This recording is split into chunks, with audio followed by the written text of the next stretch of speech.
saudara-saudari yang terkasih, pada hari ini Kongregasi Serikat Sabda Allah SSBS dan SSBSAP merayakan pesta pendiri Kongregasi Santo Arnold Jansen. Pada tahun 2018, Pater Jürgen Ommerborn dan tim menerbitkan sebuah buku berjudul GPIC dan Generasi Pendiri Kita. Buku kecil ini mengisahkan keterlibatan Santo Arnold Jansen dan para konfrater generasi pendiri dalam kegiatan GPIC, kegiatan untuk menegakkan keadilan, perdamaian, dan keutuhan ciptaan. Dalam buku kecil tersebut, antara lain dikisahkan bahwa pada tahun 1821, banjir besar melanda seluruh negeri Belanda. Majalah keluarga Style bernama Die Heilige Stadtgottes memberi laporan tentang banjir tersebut dan mengetuk hati para pembaca untuk memberi sumbangan guna mengurangi penderitaan para korban. Stadtgottes menulis, saya mengutip langsung, "Kami sangat senang menerima bantuan tali kasih yang diberikan atas nama para korban bencana alam. Bantuan itu akan dikirim ke Pater Arnold Jansen, Rektor Rumah Misi Style, dengan catatan bantuan tanggap darurat banjir. Tentu saja bantuan tersebut tidak dikirim ke rekening pribadi, tapi ke rekening lembaga."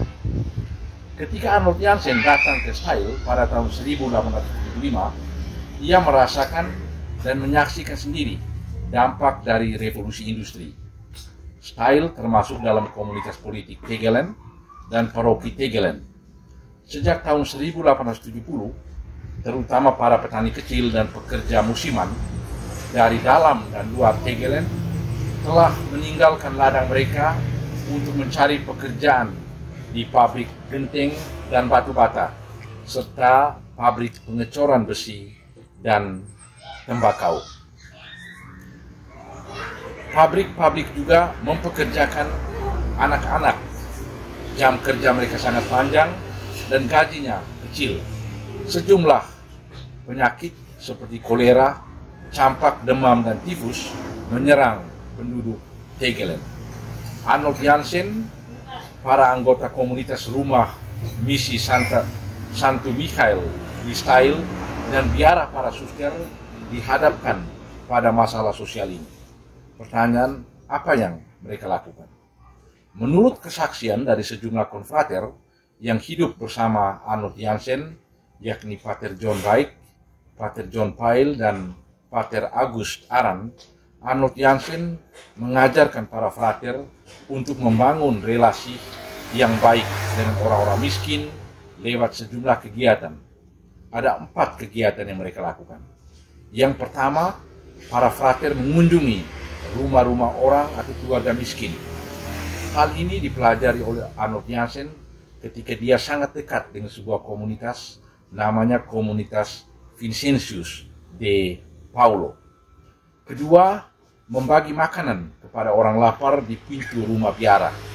Kalau saudara-saudari datang ke Eropa, ke Jerman atau ke Austria, biasanya di rumah misi seperti di San Gabriel dan Santa Agustin, di pintu masuk selalu disediakan makanan untuk orang-orang yang membutuhkan makanan, seperti para penganggur, para pengungsi, dan lain-lain. Kemudian yang ketiga, apa yang dilakukan oleh Arnold Jansen ialah secara rutin memberi konferensi tentang kehidupan orang miskin. Kemudian poin keempat yang dilakukan, sebelum dihabiskan, para frater diutus berdua-dua mengunjungi keluarga-keluarga miskin di sekitar Style dan Tegelen. Saudara-saudari, apa yang kisahkan tadi menunjukkan bahwa Arnold Janssen dan juga konfrater pada generasi pendiri sudah menunjukkan keberpihakan mereka pada orang-orang miskin. Tentu apa yang mereka lakukan sangat terbatas pada kegiatan-kegiatan karitatif, artinya memberi apa yang mereka miliki. Sekarang zaman sudah berubah, tentu kegiatan karitatif itu tidak cukup lagi. Kita harus beralih dari tindakan karitatif ke kegiatan advokasi yang merubah struktur yang tidak adil kita harus terlibat dalam advokasi agar kita bisa mengubah struktur politik, struktur ekonomi agar lebih adil.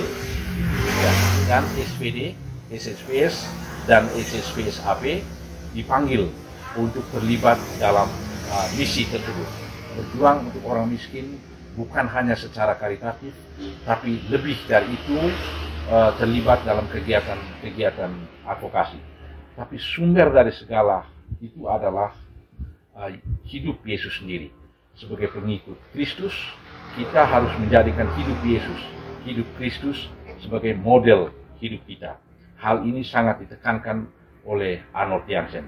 Saya mengutip salah satu khotbah yang dibawakan oleh Arnold Janssen pada salah satu pesta Natal. Saya mengutip langsung. Arnold Janssen menulis betapa luar biasa dan mulianya contoh yang telah diberikan oleh Juru Selamat kita saat dia menjelma menjadi manusia dan masuk ke tengah dunia. Dia tidak memilih kemuliaan dan kekayaan sebagai haknya, melainkan penghinaan dan kemiskinan. Marilah kita merenungkan apa yang dikatakan oleh Arnold Janssen. Semoga cara hidup Yesus menginspirasi cara hidup kita, baik sebagai anggota SPD, SSPS, dan SSPS AP, maupun para mitra awam, dan juga rekan-rekan yang sedang mengelola kantin di IFTK Ledellero.